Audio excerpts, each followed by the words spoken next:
de internet? Levante la mano. ¿Quién la tiene?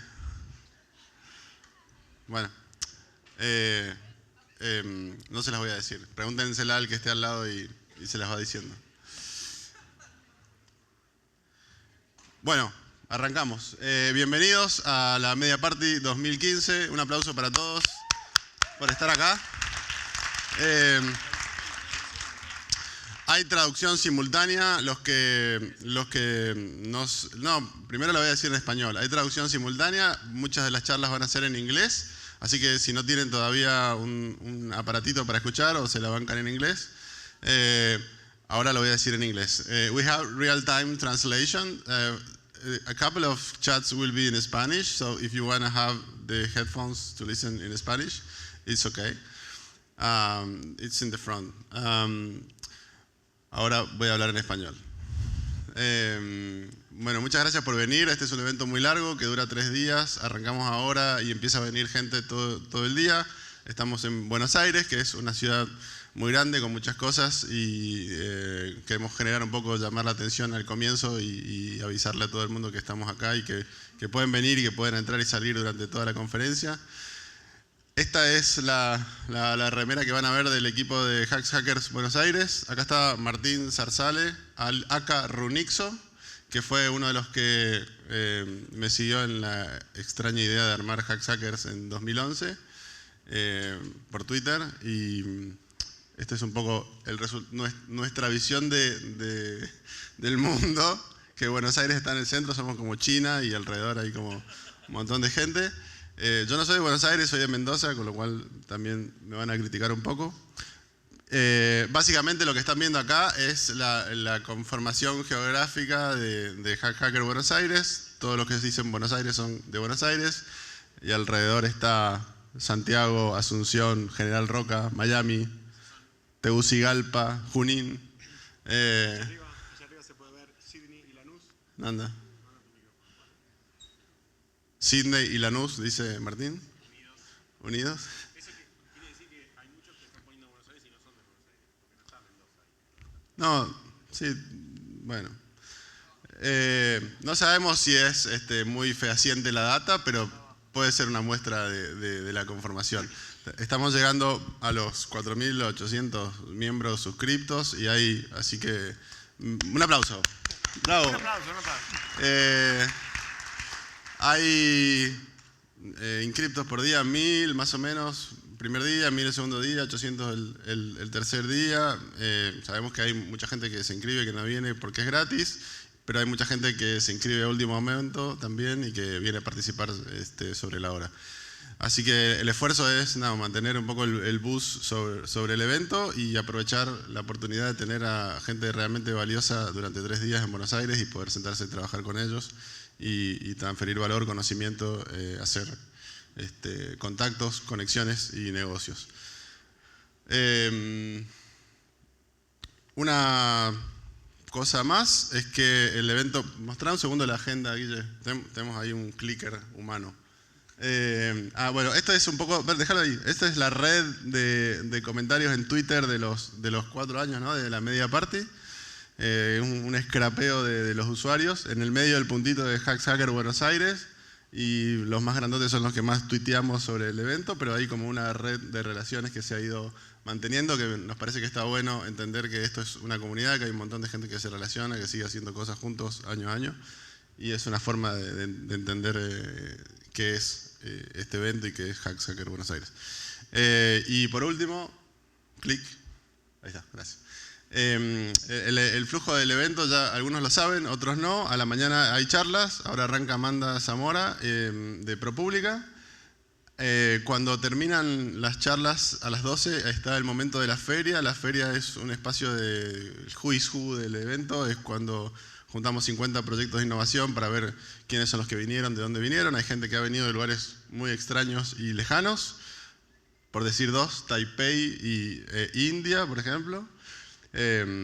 Y después de eso, en esa franja vacía que está más abajo, pero está la feria, y después arrancando a las 2 están, ahí no me déjalo, a las 2:30 están los workshops, y un poco antes de eso hay la idea de juntar también a los capítulos de Hacks and Hackers que han venido de toda América Latina y de otros países, para charlar un rato tener la oportunidad de juntarnos y ver, digamos, hacia dónde sigue esta red de personas.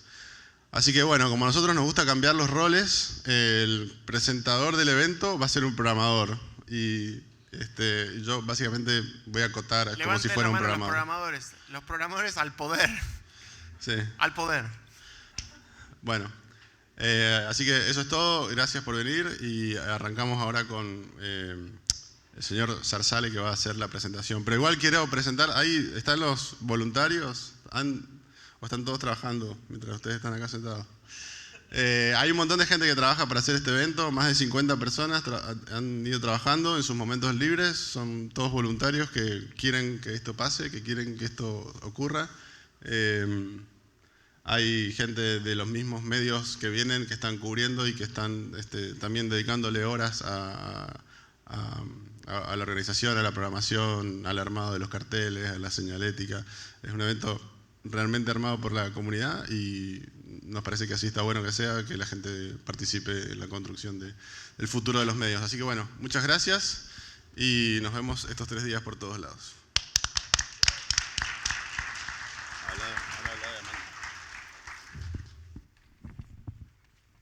Esperen que tengo cable cortito. Ahí está. No, está. Me gusta. Bueno, buenos días, es un poco temprano. Gracias por venir. Estamos muy contentos de tenerlos acá. Me parece divertido que sea un programador el que presenta a los demás, así que vamos a empezar. Amanda Zamora, que está por ahí, trabaja en ProPublica. Yo estimo que ustedes más o menos saben lo que es ProPublica, pero yo se los voy a decir desde mi punto de vista. ProPublica es una cosa que es de locos. Es una fundación sin fines de lucro, están en Estados Unidos, tienen plata, tienen tiempo, y tienen tiempo para hacer periodismo de investigación.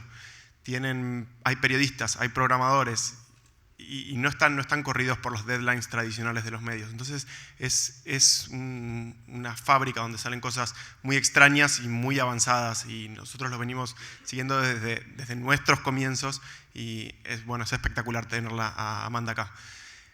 Lo que Amanda viene a contar es algo que se va repitiendo entre los distintos speakers, que es que hay que involucrar a los lectores, o a los que se supone que eran consumidores del producto que estamos haciendo, hay que involucrarlos, y que esos productos son mucho más interesantes. A mí esto me hace pensar en el software y en el software libre, donde no son solamente, los usuarios no son solamente usuarios, sino que también devuelven. Entonces, para mí, me gusta que esta sea la primera charla, porque es una charla que habla de periodismo, pero también se puede pensar desde el software. Cuando nosotros incluimos a nuestros usuarios en lo que es el producto, cuando nosotros abrimos código y dejamos que la gente colabore, o cuando ellos van abriendo sus notas y van abriendo el desarrollo de la nota para que los que se supone que iban a consumir también produzcan, se pone muy interesante, y surgen cosas que no se habían visto hasta ahora.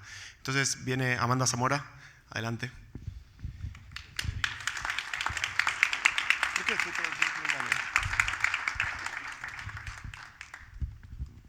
Adelante.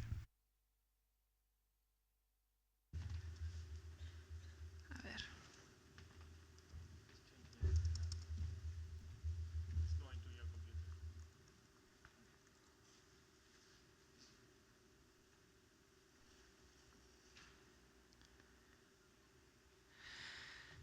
Yeah, pues, thank you for that lovely introduction, and especially, explaining a little bit about what ProPublica is. I came to ProPublica 3 years ago from the Washington Post. My former boss is in the room. And so it's been an interesting transition for me, although a lot of the same principles apply. He mentioned that we get to spend the time, and time is certainly, it makes a difference, but I hope that a lot of the examples that you'll see today, there are also things that can be applied in newsrooms like yours, and I'm really happy to be here to talk about the work that we do. Thank you in particular to the Knight Foundation for having me here, and I'm going to talk a little bit too about how they're helping us sort of advance the way that we involve our readers in the journalism, and also hopefully help support this type of work in newsrooms like yours. You already heard a little bit about ProPublica. Many of you are familiar with our work, but for those who are less familiar, yes, we are a nonprofit. We were established in 2007, and we only focus on investigative journalism that we think can make a difference, will have an impact, can bring accountability and transparency. We're just at, I think, 50 journalists now, which feels big to me, having been there now 3 years, and it feels like this last year has been one of growth for us. And in that time, we've managed to win 2 Pulitzers, the first to an online-only news organization.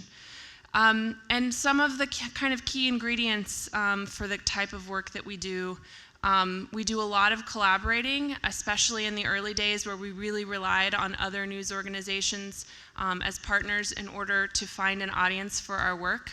So we've done a lot of partnerships, some with mainstream newspapers and legacy news organizations, but also more with other organizations, online-only organizations like the BuzzFeeds and the Voxes and the up-and-coming news platforms.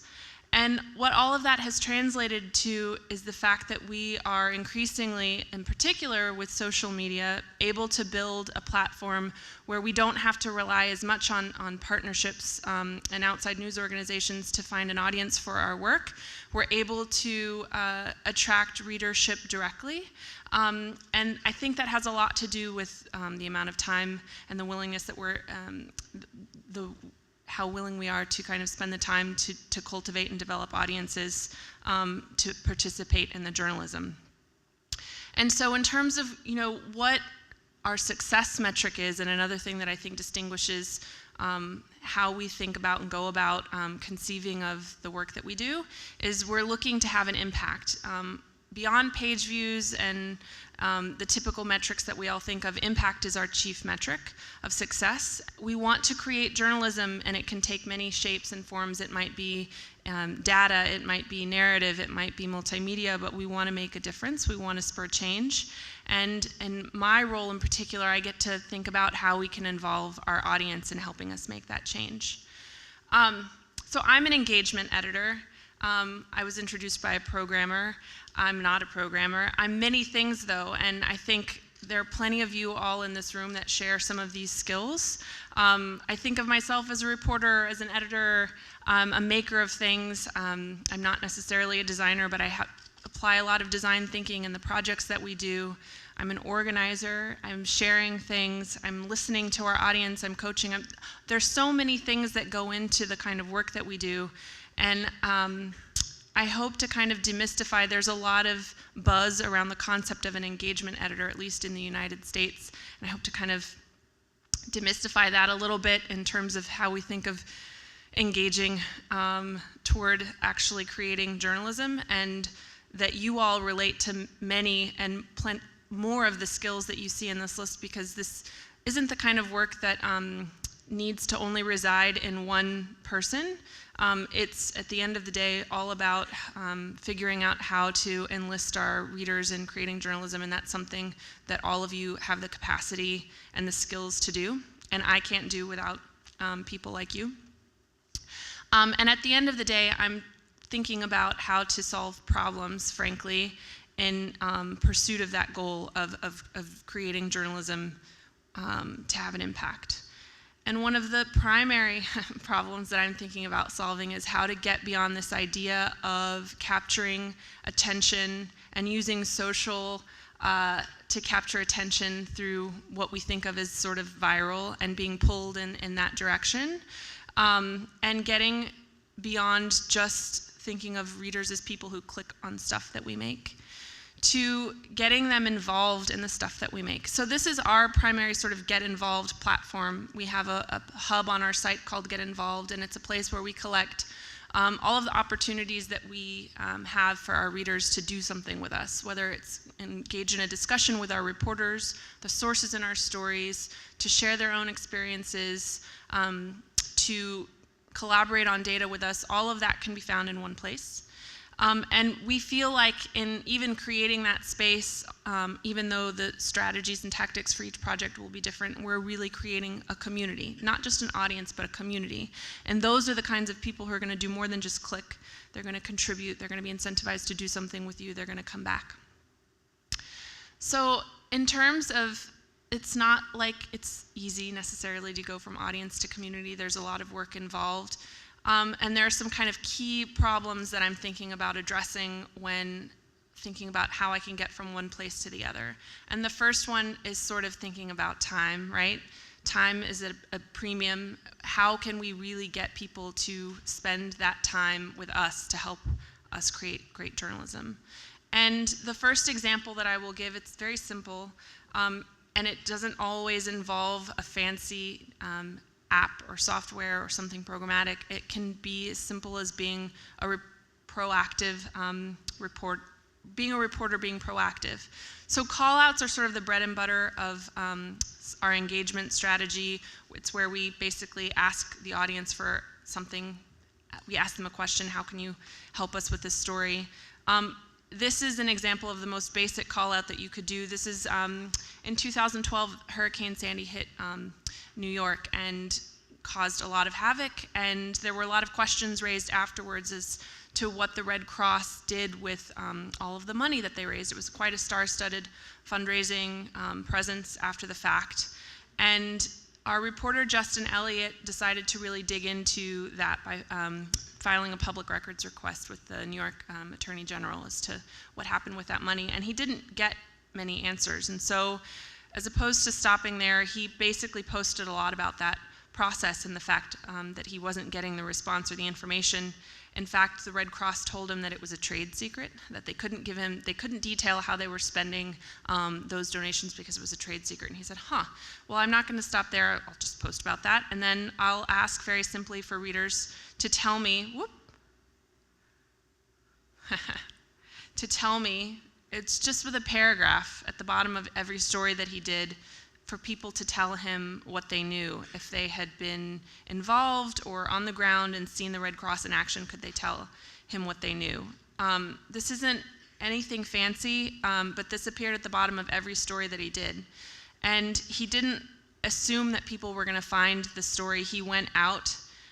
This is him on Facebook. He went out into these Occupy groups on Facebook and in other places, and he wrote sincerely and to these people to ask them for their help with this investigation. And what he wound up getting out of that story that went about the trade secrets that went semi-viral were the documents that led him to this story, which is in French, and I'm showing it in French because we actually had the resulting story translated in French and boosted to a Haitian audience on Facebook. But what he ended up with was this story, which is the most read story of this year and set a record in terms of traffic for any story that we've done, which was how the Red Cross couldn't account for $500 million in what they spent in Haiti. So we started with Hurricane Sandy in New York and just being persistent, being proactive, and asking for documents and information. He was able to get this huge scoop that broke tons of news, drove the news cycle, and it was the most successful story that we've done. And it was just by simply asking people for help. So it doesn't always have to be some fancy app or form or call out. It can just be a basic request for help. And in other ways, we also get involved with people. It doesn't necessarily have to be about something structured or investigative. Sometimes we're thinking about telling story and community with people by going and meeting them where they are, not online, but in real life. And so this is a project that we did with Nicole Hannah-Jones on the resegregation of schools in the South. And I'll show you this to kind of set it up. Skin color doesn't define your intelligence. I am not what society thinks. My outside doesn't define my inside. For decades after the Civil War, state-sponsored segregation was the law of the South. The Supreme Court ruled segregation in schools unconstitutional in 1954, and after years of court intervention, Southern school districts became the most integrated in the nation. But over the past few years, many schools are right back where they started under Jim Crow.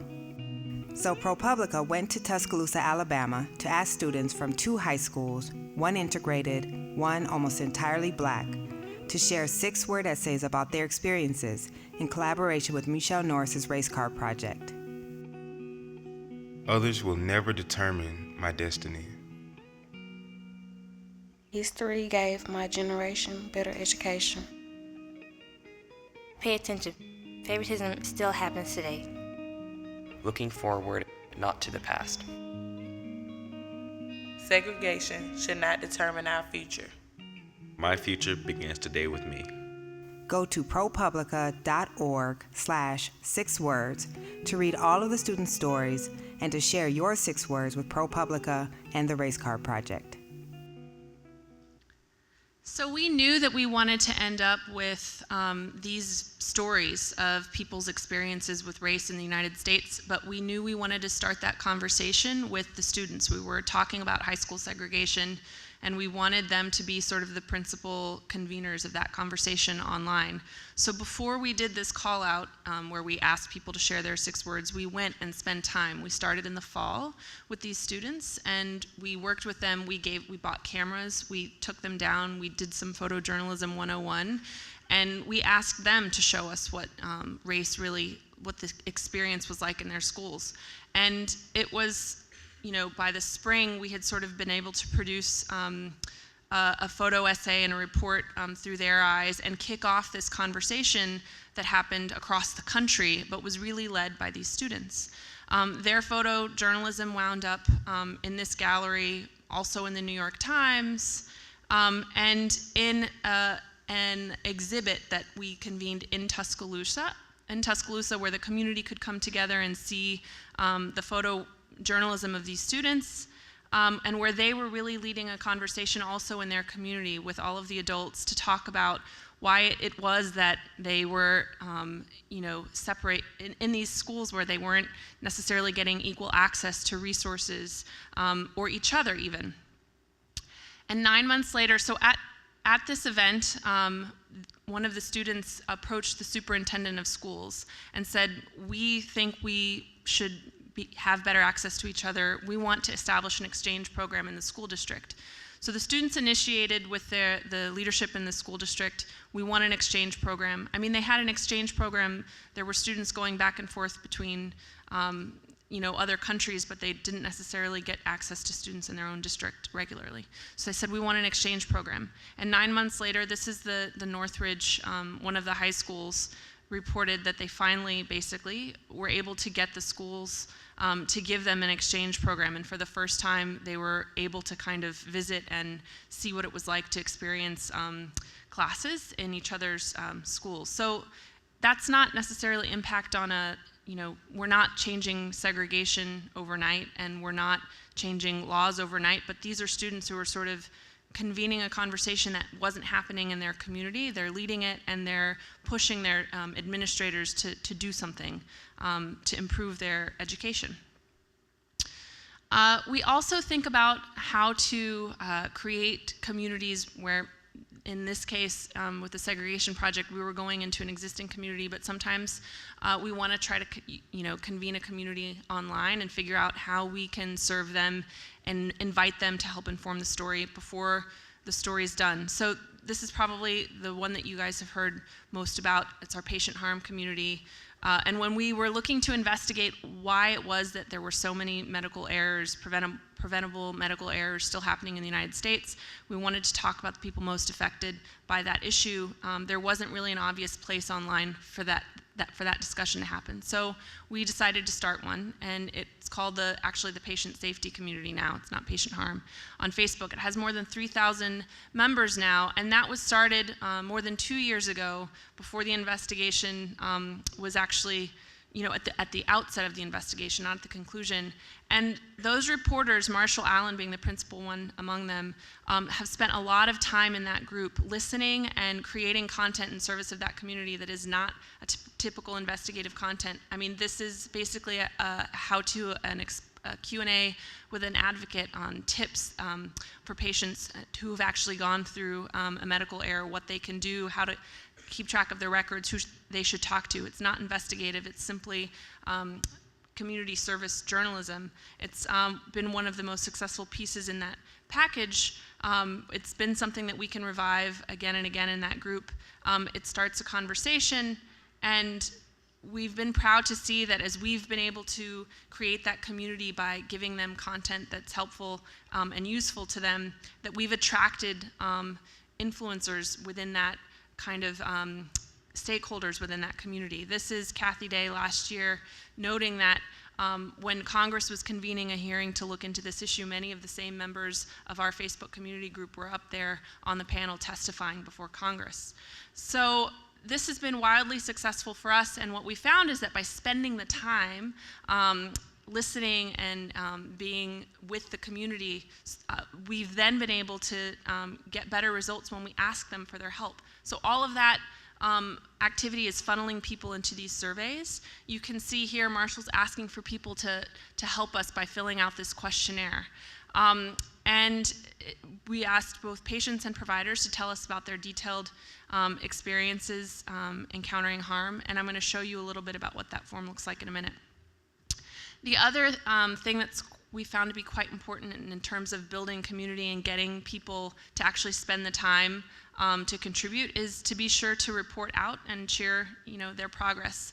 Another example that you guys may or may not be familiar with is the Free the Files project that we did in 2012, where we asked people to go through thousands and thousands and thousands of political ad filings that were in sort of PDF format to annotate them and extract the key data that would make it actually useful and accessible to the public.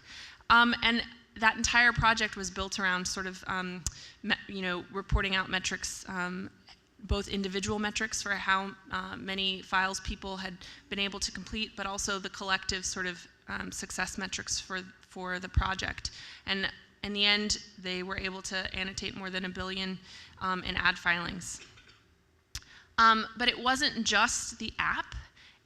Literally, that was like a 7-week set of sprints where we were also thinking about ways to tell the story. We didn't just rely on the app and those numbers to sort of magically keep the project going. We were constantly thinking about ways that we could create little pop-up stories and get people motivated. This was towards the end. At Election Day, we created a challenge to get through all of the rest of the documents in Las Vegas where most of the ads money had been spent.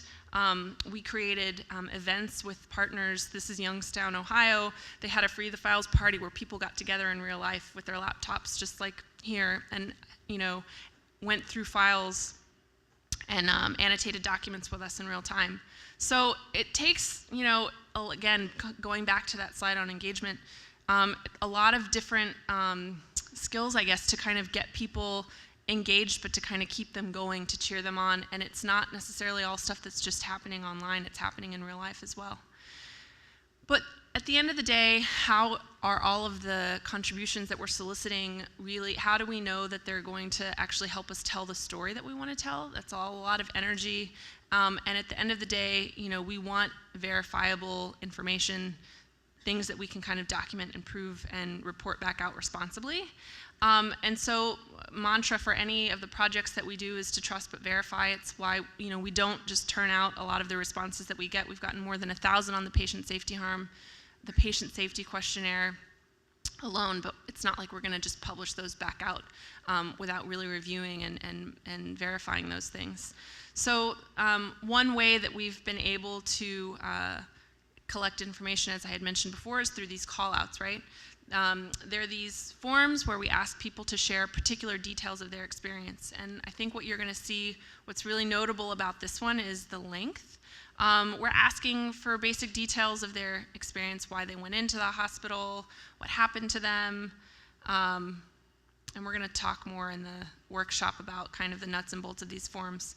But that's a really long form. It's kind of like the opposite of what you guys learn in design, like make it as simple as possible, right? But there's a couple things I would say about that. We're trying to encourage participation by people who've actually experienced something firsthand, and when you're asking for that level of detail, someone has to be pretty motivated, right, to take the time to do that. And despite the fact that it's, I think, close to 70 questions long. I think we've edited it down. We've gotten, more than 1,000 responses. And so it's not necessarily, our goal is not necessarily always to get, 1 million responses. Maybe we want fewer, but we want quality. And that's been, really helpful for us in terms of getting the kind of contributions that we feel like we can analyze in the most useful way that will help inform our reporting. We also ask, this is kind of where we're going, we also ask for documentation more and more. The platform that we use lets us get records or photos that we can kind of use as tools to go back and verify. And you can see too, we're starting to track more of this is actually a different call out for Vietnam veterans who felt like they were exposed to Agent Orange. We're starting to try to think about processing not just all of the tips that we collect, but what tips we can make available to other reporters, which ones we can pair up with other reporters, which ones we can verify, and which ones actually get published. We've got a much more powerful system for going in and analyzing and collaborating on all of these call-outs that we get. And on the other end of the spectrum, on the more programmatic side, we're verifying when we can use technology to help us verify, we're going to do that too. Free the Files is a great example. We did a lot to sort of constrain the data input as people were annotating these documents, but at the end of the day, we didn't publish a single data point that people didn't concur on. So every data point had to have at least 2 users verify and be in agreement on the data in order for us to publish it back out on the front end. I will say I'm very proud of my 84% correct score. But you can see that the person who freed or processed the most information actually only got half of the data right half of the time. And that was okay. It was great for us to have that participation. It was helpful in terms of encouraging participation from other people, but that wasn't necessarily, we were mitigating that risk in terms of the integrity of the data that we presented on the front end. That all may sound like a lot of work, and there's a lot of different examples, and I think that speaks to a couple of things. One is that there's no one-size-fits-all solution for engagement that really drives journalism. There just isn't. And so it really requires, all of those examples, though, were rooted in story first, and so it really requires the people in your newsroom thinking about, what is the story, who's the audience for that story, and what are the creative ways that we can think about involving them and engaging them in the storytelling process. And in terms of whether it's worth it, I'll come back to the Patient Harm Project, which we just last month published Surgeon's Scorecard, which I hope many of you have seen, and if you've not, I hope that you'll check it out. And it's an amazing project. Cece Way, Olga Pearson, Marshall Allen, I basically call it white paper journalism. They came up with a model for creating or for publishing adjusted complication rates for about 17,000 surgeons in the United States.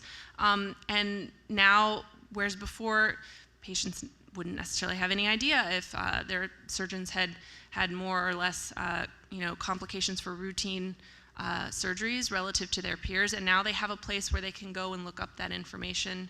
And this happened first, obviously inspired by the community that we were hearing from to, motivate us to tell this story, but also if 1,000 patients completed that survey, many providers also got in touch with us and told us that they wanted to help. And this is by the numbers. Of those 150 providers, a couple dozen of those were really integral in helping Marshall and Olga analyze millions of Medicare records to kind of figure out, what these medical codes, how we could kind of use those responsibly in the model that we created. So there was a lot of rigor that went into preparing that data. The community both inspired and really helped us kind of check the data as they were going through the process of collecting and analyzing it before we published. It's been wildly successful, and that information is also going to be available soon on Yelp, which is a partnership that we can talk about later, but it's just been really exciting. In terms of what's next, get involved. I think one of the things that we realized is that we have the ability to attract a lot of interest and contributions from our readers, and we want to, in the tradition of keeping things open source, to give that back to the journalism community, which is frankly a huge part of our audience as well. What you see here is sort of the 3 key ingredients of sort of our Get Involved reporting recipe initiative. We are really great at doing national data sets. We're really great at cultivating sources. We want to put those together more and put those in the hands of journalists and take, of the number of responses and contributions that we get from our readers, we want to put more of those tips in the hands of local reporters. And thanks to the Knight Foundation, and that was also last week announced, our new Knight grant is going to be supporting making that more scalable, which is really exciting, and also adding to my team to make a lot of that legwork feasible.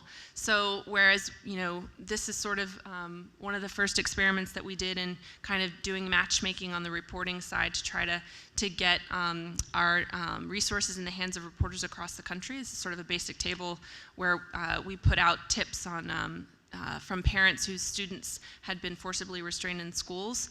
We're going to be using Screen Door, which you guys saw earlier, to make that more dynamic on the front end. This is sort of our wireframing, trying to kind of figure out how we can take all of those contributions that we get from our readers and report them back out to the community to try to spur more participation.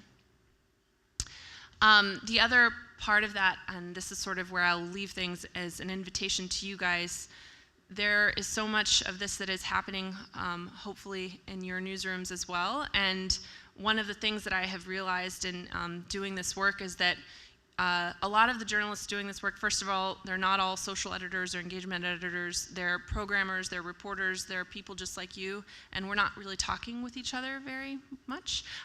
So we are creating a new community of people who are actually enlisting their audiences to create journalism, not just for sort of distribution purposes, but who are really trying to create meaningful relationships with their readers to create journalism. And we want to hear from all of you who are doing that. If you go to this site, you can sign up for our new crowd-powered news network, and it's basically just a listserv where we're hoping to kind of really connect more of the doers and exchanging tips, resources, information in a really practical way. That's it.